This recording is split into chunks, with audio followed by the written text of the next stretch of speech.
Ladies and gentlemen, welcome back to Inside the C-Suite. My name is Ryan Leary, and we are with William Tincup and Lux. I'm going to butcher your last name, Narayan? Close, Uh, close. Close. Narayan. Narayan. Narayan.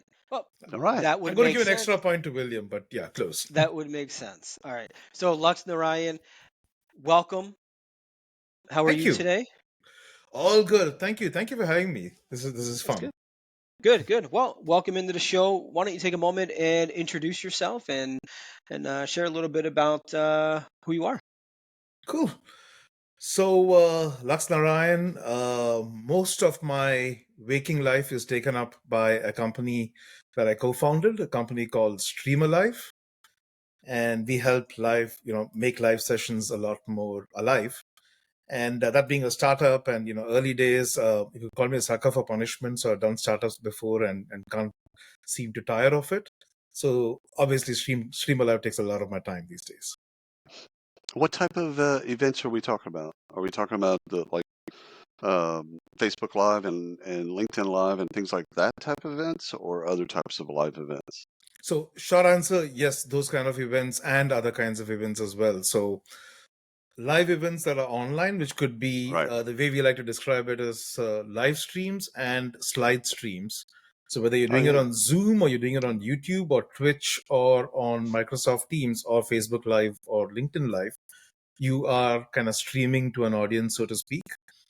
And it also works with in-person audiences. And maybe we were optimistic. I mean, we were very optimistic about things, but when we started the company during the pandemic, we expected a world which would go back to being in person and a world that's hybrid. So it's actually engineered for hybrid situations as well. Oh, that's fantastic. Yeah. So, all right, before we get into your story and we talk about your background and how you got to where you are today, a little bit of research got me to a page called LinkedIn where you had a TED Talk, What? right? That's you. I got the right Lux, right? You were the one giving Oh, this TED Talk. which one? Yes, I am. I'm just kidding. Yes. For Oh, for that's a, genius. for a He. second, if I look flush for those that are watching, That is so yes. awesome. I couldn't resist, So, man. Sorry. I just got a oh, hot flash here. Like, dude, I'm that is only so great. 45. Come on. That So is the so TED great. Talk's called "What I Learned from 2000 Obituaries." I had to kick it off with this because Oh yeah. somebody that we both know wrote their own obituary, and he's Using next to you on the ChatGPT. screen on my side using So, ChatGPT. I wrote one back in 2013 as a blog article, just because I wanted to kind of go through This blows my the mind. the exercise of, like, this was like for candidates. Like, instead of writing a job ad, get people to and in the interview process, get them to write their obituary, I just think right it's in front of you, beautiful. and then that way you understand what they're thinking their goals are in a reflective way.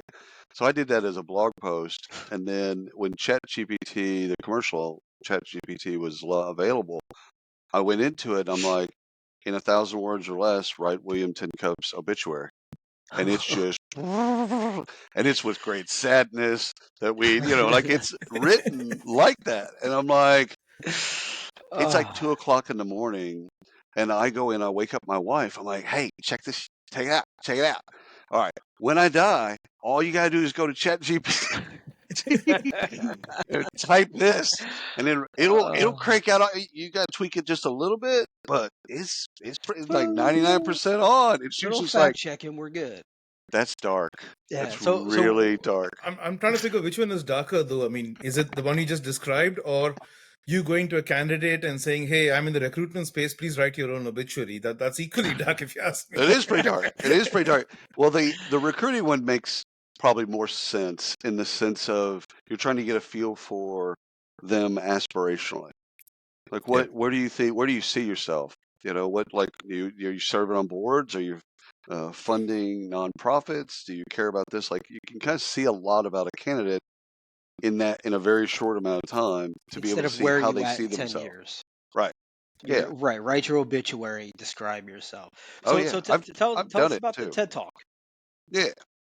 Oh yeah. So What did you learn? Did you read 2,000 obituaries? That's what I want to know. I Yeah. had I probably read a fair number of them. In fact, I still do. So call it morbid, but I still thoroughly enjoy reading the Okay. obituaries. And William, it looks like you enjoy that as well. But Brothers from another mother. I'm telling you. we're even wearing T-shirts to match. I mean, you got an You are. Atari You're T-shirt, both and wearing you. I, I got a Space Invaders T-shirt, and Space I swear Invaders, we we did you not got color we coordinate. we called each other last night just so we could. Jesus. I think I'm just gonna leave the show. I'm done. No, but the talk was a lot of fun. It came in a very interesting way. So I still remember how it started. I was actually giving a talk at a Twitter event, and this was about data because at that point I was running a different company called Unmetric in the data intelligence space, in the social media Right. benchmarking space. And obviously, Twitter was big in our world. So I managed to wriggle my way into giving a talk over there. And about 3 days before I went on stage, they said there's one condition: you can't mention your company name, you can't plug anything about what you guys do, and you got to make it interesting and humorous, right? Oh yeah, So I thanks. said, yeah, thanks for the lead time and stuff. So I actually don't ask me how. I don't remember exactly how, but actually managed to bring in a fair amount of snarkiness and humor and stuff into data science. And this is kind of how journeys meander in directions you never envisaged, right? There was this guy in the audience who was a curator for TED India. This was an event that was happening in India at that time. I was there then. And he said, I love how you make a narrative around data and can make data funny. So we're looking for folks who can tell stories around data at TED over here. That was a TEDx event. And he invited me for that and said, can you do a story around data, right? So I pitched about 5 different stories that I thought would be interesting around data, and all 5 were summarily dismissed. We like that, but We That's a like great that, but idea. so yeah. so I think in a couple of instances they didn't even bother saying we like that, so they just said no straight, right? uh, and I realized the reason, and they were absolutely right, because I was trying to anchor it in what I was doing for a living and what we were doing in work, and saying we need to magically create a story around that. But his brief was very simple. He said, a 12-year-old in the audience needs to be able to understand and relate to this, and I don't think 12 years olds are going to relate to brands as personalities or the changing face of communication or anything of those things, right? And I had sometimes your mind only works when you have a deadline. So I think I had about 2 days before which I needed to tell him what we wanted to do. And I was having a coffee in the morning, and I actually have a pile upstairs in my house, even now, of obituaries that I keep taking out of the newspapers, keeping it for, I need to read this in Huh. more thorough. So it's about 2 feet high, right? That whole pile. And I was reading off that pile, and I said, gosh, I actually read these things, and it's data, right? And in my head, I'm connecting dots between different stories that are coming out about these fascinating people and the lives they led. So I begged, requested a couple of my colleagues to actually do a side project in terms of, can we ingest data on a whole bunch of obituaries, analyze the headlines, and is there something interesting there? Right. So we did some initial stuff, and it was quite fascinating. And pretty soon we were down this whole rabbit hole of data on obituaries. And that's the idea I pitched to the TED folks there. Did the talk at TED Bombay. And again, this is crazy coincidence. The global curator for TED was in the audience in India at that time. She heard this and said, Wow. a lot of your stories are based on obituaries from the New York Times. You should do it in the TED global stage. And said, absolutely. I'm back in New York later this month. And then a couple of months later, we actually had that on the TED stage here in New York. And the talk was on Wow. lessons learned from 2000 obituaries. It's amazing. I think there's a lot to learn from them. Oh, 100%. Well, That's a whole different whole nother conversation. What have you learned? We'll actually have to listen to your video. I guess that would watch the video. That would make sense. well, this is the struggle though, Ryan, with a lot of practitioners. Like they already have both in HR and in recruiting, they sit on a ton of data. So it's not like they Sure. lack data, payroll data alone, but they sit on a ton of data. It's the storytelling aspects It's Right. being able to see in the data, and I think this is where AI, maybe even generative AI, will help them tell the story, or at least bubble up, here's something interesting that you should look at, and then maybe some storylines around it, because I think that's the struggle, not just for HR and recruiting, but I think that's a struggle for most people, is to actually make a story out of data. I couldn't agree more. I mean, all these data blobs and weaving a narrative around it is a part a lot of people struggle with, right? Absolutely. Yeah. So what did you said Bombay, and of course it's Mumbai for those in the know and those that have been there. So what was your first job? Oh gosh, okay. You're Yeah, taking me all the way back. All the way newspaper back. route. Newspaper. It's got to be something in restaurant. It's retail, newspaper route, mowing grass. What did you do? I'd love to say that it was one of those things. Unfortunately, it wasn't. Because and you probably know this about kids who grow up in India and stuff. It's like, okay, if you got extra time to mow the lawn, or extra time to do newspapers, use that extra time to study, right? So Hundred so percent, yeah. 100%. So if you divulge the fact that you had extra time, it would be plowed right back into academics and stuff. Okay, so you wouldn't divulge that you had extra time. So no, Fair I didn't have enough. any of those things, right? Fair enough. Fair. My first job was right out of college, and it was a very accidental job because we had the standard thing of, and you have this now as well, companies coming to recruit on campuses and stuff.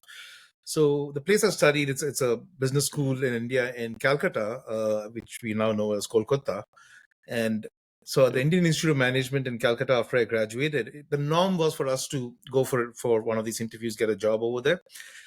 Me and two other friends decided not to, because we wanted to, for various reasons, get into the event marketing and management space. Right? It was exploding in India at that point, and we saw an Right. opportunity in the southern part of India. So we held a competition within campus, a naming competition, and our friends named our company Rope Trick. And we started Rope Trick, which is probably the shortest lived company in the history of Indian companies. Company lasted exactly 28 days. Okay, and the What reason for happened? that was Oh yeah. good and bad reasons, right? So the bad thing is that, I mean, the company closed down. We didn't really continue the company, but the reason we did that was because we made our first pitch for business to a company called the Amitabh Bachchan Corporation Limited, right? ABCL. Uh, for those listening who are not familiar with Amitabh Bachchan, um, take one measure of Clint Eastwood, add two measures of George Clooney, and add one Brad Pitt, and double the fan following, and that's probably the kind of fan following Amitabh Bachchan has, which has to do with Wow. India's population as well. But Yeah, yeah, he of course. is the number one star in India, right? He's a big star in Japan and Russia as well. I have no clue why, but he is. Hmm. So Amitabh Bachchan, the biggest star in India, had started a company to corporatize the film industry, and we pitched his company, and they were looking for people, and they said, okay, here are three people with a business degree who probably know what they're doing but don't seem to know what they're doing, and let's try and get them in here. And they offered us jobs we could not refuse. With our GPAs, those were positions and salaries we would never have gotten on campus. So all three of us ended up taking jobs. So that's the reason the company didn't continue. We ended up joining the Amitabh Bachchan Corporation. How long did you stay there? Exactly 365 days.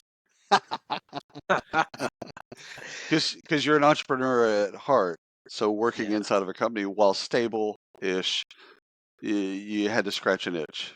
That's exactly what happened. I mean, I kind of felt I had betrayed my own calling in some ways. Yeah. Continued to see new opportunities around. And at a certain point, it's like, gosh, I need to seize this, right? And so I left to start something which, the first of which miserably flopped. But I left to scratch my itch again, yes. Right. Was there a problem that you wanted to solve that just made you have to leave? Or were you just like, I need to be on my own, and you're just grabbing at straws and trying to figure something out? Hmm.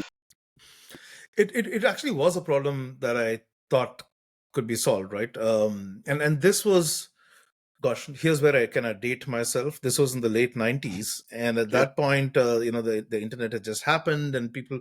So what was happening was at the company, Amitabh Bachchan Corporation Limited, which is probably going to take about a minute each time I say it. So it's abbreviated to ABCL, right?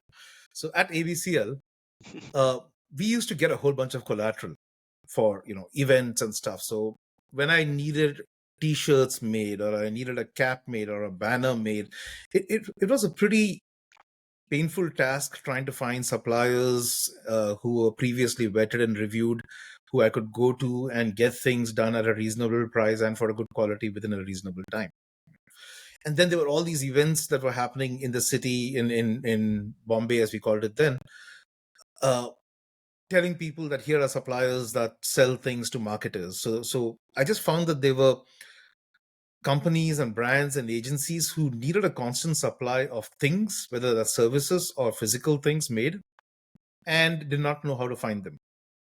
So the idea was, what if we bridge this gap and charged listing fees to all these vendors and created a kind of directory of sorts, which at that time would live in a floppy disk and would soon go online in this new era of the internet and would get visibility among brands. So these guys would get a fair amount of visibility. So next time a brand was, let's say someone at P&G, Procter and Gamble, was searching for a t-shirt for their next detergent event, they just type it in there and they find a whole bunch of people who pop up right there. So sounds like a very primitive idea in today's day and age, Right. but at that Right. time it totally Back made then sense. It was big that stuff. was It made sense oh in my yeah. head, at least. Yeah.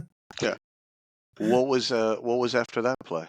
So first of all, how did that play? I say end, but what was the result of that particular Uh, entrepreneurial venture?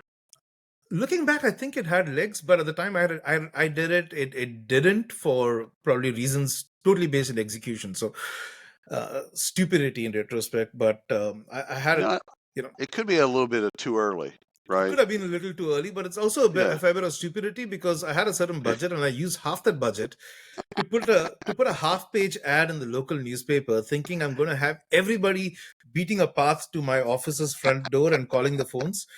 I got a lot of phone calls, but most of it was people trying to sell me stuff, saying if this guy could afford to put a half-page ad in the newspaper, he probably has money to spend on our thing, right? but Lessons learned. lessons learned, and What was after that play? after that, I did something in direct marketing, which was basically collaborative mailers among. So liquor, alcohol advertising is heavily controlled in India, even today. So if you're trying to advertise, let's say a bottle of, you don't have bourbons being made locally there, but let's say a bottle of whiskey in India, you're not allowed to put an ad saying this is whiskey. So, fun fact, what companies would do is they would create a surrogate product like playing cards or coffee mugs with uncannily the same name as the whiskey brand. And they would have a big picture of a bottle and the whiskey bottle and a little picture of the playing cards on the side and say we're advertising the playing cards or the drinking water or the coffee cup, right? So, long story short, there were all these brands that had budgets but not enough avenues to spend, and I did a collaborative mailer for a whole bunch of liquor companies to reach the media and entertainment companies that I was a part of in my previous job, because I knew that there was a easy way to get a whole database of all their addresses. So I got about half a dozen liquor companies, created a mailer of 16 pages, brochure with all beautiful photo shots, and mailed it across to all of these 2,000 entertainment and media companies, and got them visibility that they didn't have previously. So that worked out pretty well. Wow, that's cool. This is Yeah. pretty interesting already. Oh yeah. We're just going. So let me ask you this: from the from your first, we'll call it a corporate job, after your Mhm. Yeah. first 28 days, have you ever held another corporate job? One other one. So after I did that one for 365 days, I did the stuff on my own, which was the directory that didn't work or the direct marketing that worked for about two Right. years. Right. And then after that, when my wife and I were expecting our first kid, something in my head said, I need to be a little more responsible in life. I need more predictability in terms of a paycheck and stuff, because stuff is getting serious now. Right. And that's when I started looking Marriage, for kids. Yep. married kids. So I just said that that's the adult thing to do, so to speak. And so that was the time I looked out for a job, and I held one for the next 7 years in advertising. For various reasons, I moved to Dubai and worked in the for an agency, an American agency's Middle East office in advertising for the next 7 years or so. So So that was my last corporate job. Yeah. so advertising. I owned an ad agency for a decade. So advertising, to those that are listening, watching, etc., is soul sucking. It is absolutely soul. Like literally, there's a straw, and you're just getting your soul, your ethics, and morality just sucked right out of you. And that's true of every ad. Like when people watch Mad Men, they think, "Oh, well, that's cute. That's the '60s." No, that is actually happening right now. Much of the exact same things are still go on today. And I was lucky enough to get out. Thank goodness for just a great business partner. And I got out because I could feel myself. I could feel myself losing myself. And again, I already had trouble with a moral and ethical compass anyhow, and that was the wrong environment for that. So I don't know if you had a different experience with the advertising world. Gosh, I mean, besides twinning on t-shirts, I think we can trip on a whole bunch of things. So I can totally relate, William. I mean, totally. I mean, uh, I told you I was there for 7 years, right? And I kept meandering to different parts, thinking, okay, this might be more interesting. This Yeah, and yeah, they were interesting 100%. conversations, they were interesting work, but largely what you just said was absolutely true. So much so that in my last couple of years in advertising, I just said I need to do something else to keep myself happy and Yeah. stuff. So I got into teaching, and I used to teach Oh, at a couple cool. of universities, and I just found that the high of going and hanging out with a bunch of kids in the end of the day and teaching them and doing that sometimes in the weekends and stuff was just good for my soul, right? And I Right. thoroughly enjoyed that. And Yeah, said, okay, sorry, go on, Ryan. no. Finish your thought. Finish your thought. Now, saying, and that was a time when I thought maybe academics is my calling. And then a very dear friend from college corrected me and put me on a totally different path, which was actually my first entrepreneurial gig, serious entrepreneurial gig, so to speak. But we'll come to Okay. that. You were asking, Ryan. Yeah, I was saying, as you're talking, I'm listening and I'm thinking you've had such a diverse career, right? You've done so many different things, but you've had up until this point in the story, you haven't had a tremendous success, Oh, right? no, not at all. No. You've fallen.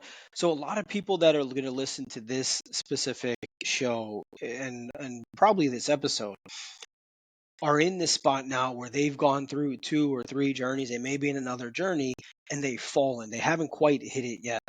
How do you navigate that? How did you stay positive? How did you keep moving forward? I think there needs to be an intrinsic joy and happiness in that act of creation, right? Right. Otherwise, it's going to be very difficult. If you're going to say, I'm starting this because I hope this is going to exit in a few years and make sure I don't have to work ever again, you're doing it for the wrong reasons. 100%. Um, when you do it with a sense of wonder and creation and I want to will this thing into existence and make it happen and see where it takes us, sounds cliched, but the journey itself is a kind of reward, right? And um, I think your ego needs to take a huge backseat as well, because there were times I'd be dishonest if I didn't share this, but there were times when, especially in those early days, you compare yourself with friends who graduated along with you from college Yeah. and who are making an order of magnitude more than you are, driving a fancy car. And it's nice to say these things don't bother me, but at some level, sometimes they do, right?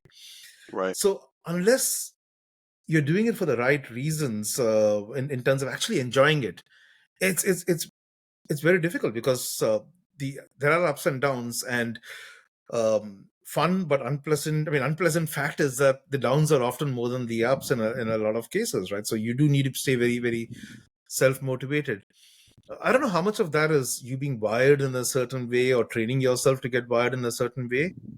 But I mean, each of those things, when I talk about it now, and you folks are making me remember stuff I haven't spoken about in ages, but it brings a smile when I remember that, those phones ringing that day with me thinking it's going to be a customer and picking it up and someone saying, "Hey, do you need false ceiling panels for your new office Yeah. and stuff?" Yeah. Because You need a Xerox machine? you need a What? Xerox machine. I actually had Yeah. someone call me for a Xerox machine, by Of the way. course. Right? Yeah. Was it you or? No, no, If but I that's exactly.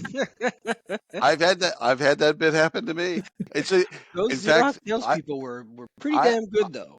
Oh, they were. The salespeople on point. I got to a point. I think with one of my first companies where I would start the conversation with, "Who's selling who here? Yep. Like, Right. Am I selling you? Cool. Are you selling me? Cool. Great. I just want to know my role. What's my? Because Just want to if set my some role is to guidelines. sell, fantastic. If my role is to listen and you pitch, okay, I'm cool with that too. But Ryan, I think the way that I've thought about successes and failures more recently than not is there's no such thing as success or fail. It's just learns. Mhm. So the learning that comes from those things, that might be the root. That might help me how other people position it. But I think health wise and mental health wise, you don't really get wrapped around the axle around a failure or a success. You allow yourself the freedom to then just say, I'm just learning. Right. That was a great learn. You ran into a wall. Well, some would call that a failure, but you know what? That's just a good learn. So I don't know. I think I'm just kind of thinking about it differently, and also I just think that those terms are loaded because success to one person is not success to another. Failure to one is not the same. But you know what? Everyone can kind of frame up learning. It's, so anyhow, I think that's a very succinct way of putting it. I'm going to borrow that expression. There isn't as you success should, or failure. I mean, it's only learns. That's absolutely true. So true. right? Well, there you go. So so current company. I want to get back to that real quick. The folks that thrive around you. So you've got a kind of a personality, and you've got values and ethics and morality and all that other stuff. What are the types of people that thrive around you? Wow. Okay, that's tough. Well, I give you for example. Hmm. So for myself, I need people that are passionate, they're ambitious to a degree, they're smart or at least curious enough to be smart. I need people that are more tactical than I'll ever be.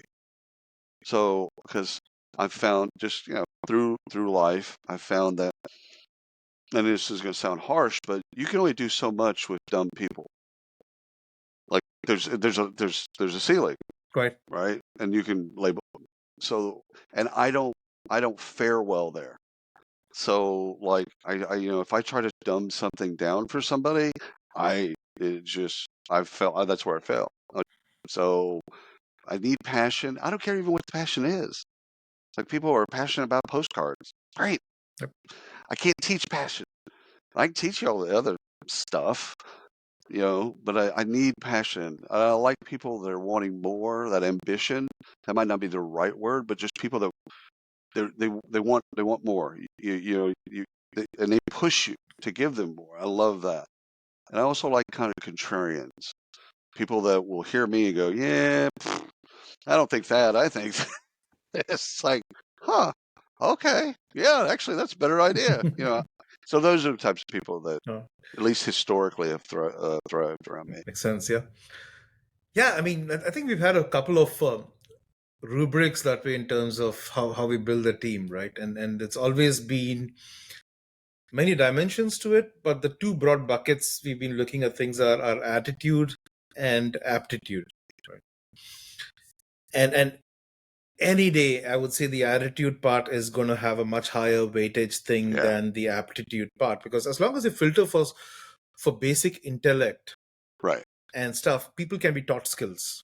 100%. Right? The person who led marketing in our previous company and our current company is actually an aviation engineer who trained to become a marketer. Right. In our previous company, one of our best client servicing people was someone in law who decided to she decided to get into software as a service companies.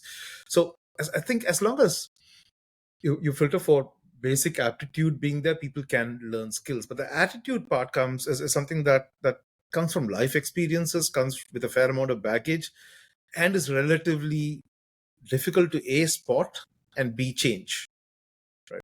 So that's a part that's not so malleable, and therefore Right. that's a part we spend a lot more attention to, especially since this company is fully distributed, but even the previous company was fairly distributed. We had a well before the pandemic, we had a rule of work from anywhere. Right. Just saying wherever gives you most happiness, because that's going to make you most productive. We don't really care as long as you're doing what you're supposed to do. Right. Smart. We encourage a culture of people not wearing masks in terms of differentiating between their personal lives and their work lives. So right now we're still a small team over here in the current company. The last one we exited, we are about 75 people. The current one, we are about 15 people. But we currently have, when you do all hands, for example, and we're catching up with the team, we started off with what happened in your personal life, right? And then get into what you did at work, what you're doing at work the next week. And the underlying message being, we are people first with lives to lead, and yes, we'd all like to know that you're committed to the cause of the company and stuff, but I think it's important for leaders as well as everyone on the team to know and acknowledge that life comes first, right? Yeah. And that also encourages people to kind of not have to change their personality once they get into the workspace, right? I think it's beautiful when people bring their authentic self that way, can say what they want, Yeah. because those become prerequisites for someone having to speak their voice, especially when they disagree with something. And I've had umpteen instances of people, correcting me on things, saying a better way of doing things. But for people to have the comfort levels of doing that, they need to understand themselves and you as a person and know that's respected, right?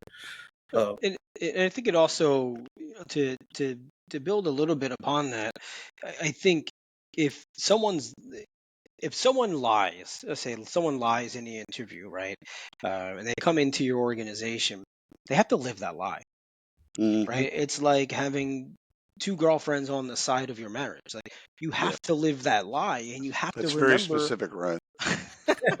Not too specific. Don't go there. I'm just saying.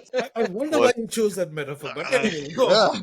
I couldn't come up with anything He else. said It's all two. good. It's He all could have good. said one. Could have I said could have said 40. one.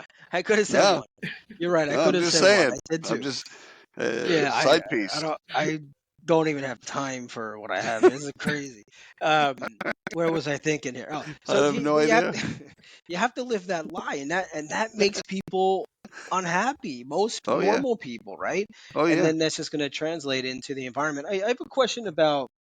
So I'm listening to all the ups and downs you've had, right? You're getting to where you're at now, which you've grown, you've got you're doing well, you've had some success.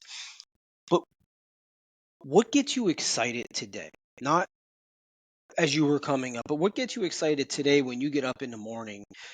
Not necessarily about your current company and what you're doing, but about the journey. Yeah. That's cool. I think making something happen each day, right? It could be a small thing. It could be Hmm.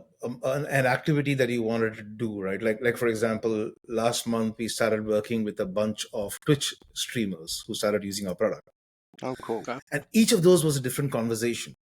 Right? One is a gifted singer in Brazil, and for me, that one, hour when we're researching her stream and then speak with her and then see her using our product in her stream, all of those give me joy, right? And then after that, I'm talking to somebody else who is teaching the Pomodoro technique in Italy. And she's telling me her story about why she's using our product. And each of these conversations, the stories behind them, right?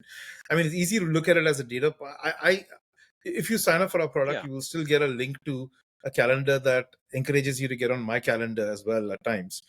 Right. And I speak to at least a couple of users every week, and the stories that people say, right? So it's almost like waking up and saying, what stories am I going to read at work today? And that could be stories with users, that could be things you're learning internally, or you go down a rabbit hole of doing something totally new that you haven't done before. But there's just so many possibilities in all of these conversations. I enjoy these conversations each time I get off a conversation with anyone, including this one, for example. Right, I'm energized. It feels good, right? So I knew we were doing this talk today, and that excited me today. For example, the possibility of, oh, I'm going to meet. I looked you folks up. I know you guys are cool, and I said it's going to be fun. We're going to have a good conversation, and that is a part of what makes you excited about today, the 1st of March, Friday. And something similar is going to happen, hopefully, over the weekend and next week and everything. And I think you have a fair amount of the ability to shape those things in a startup and in a young company, which is beautiful, right? I don't have to go through 20 groups of permissions to get an approval to come on the podcast here and say what I want. Right. And I think that some of those things are things we take for granted, but are actually beautiful.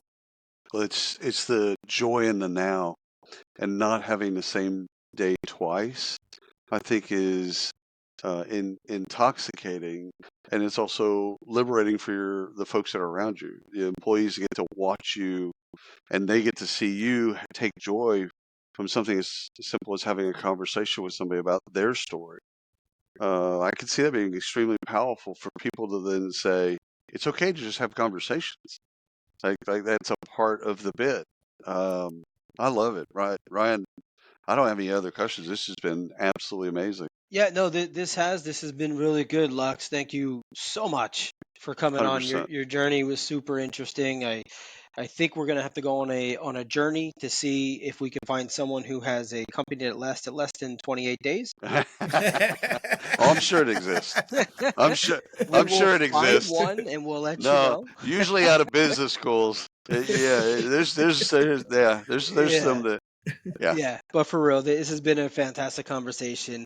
And if you're still listening, if you're still watching, please connect with us. Subscribe where you get all your podcasts. Love us everywhere you can. Connect with us if you see us out there at an event, podcasting, walking around. Come say hi to us. We would love to say hello.